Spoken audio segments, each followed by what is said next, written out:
கொளவாய் ஏரி செங்கல்பட்டு மாவட்டத்தின் இரண்டாவது மிக பெரிய ஏரி ஆகும். 1500 முதல் 2000 ஏக்கர் அளவு கொண்ட இந்த ஏரி நகருக்கும் மற்றும் மற்ற சிறு ஏரிகள் விவசாயத்திற்கும் முக்கிய நீர் ஆதாரமாக விளங்குகிறது.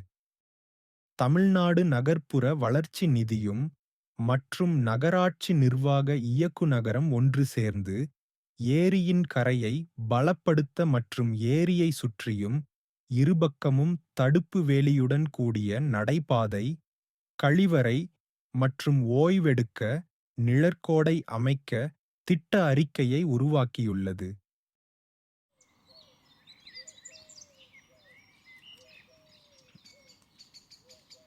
மக்களின் நடைபாதையின் இடது புறத்தில் நிழற்கோடை மற்றும் கழிவறை அமைத்திருப்பதின் மாதிரி நடைப்பயணக் காட்சி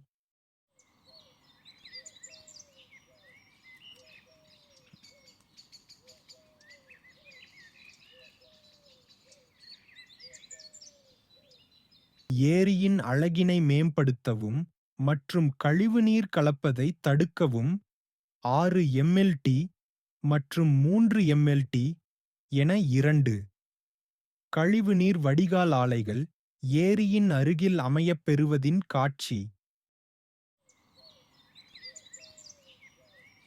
இந்த திட்டத்தை செயல்படுத்தி நடைமுறைக்கு கொண்டுவர மொத்தம் 9,246 லட்சம் ஆகும் என நிர்ணயிக்கப்பட்டு உள்ளது. நன்றி.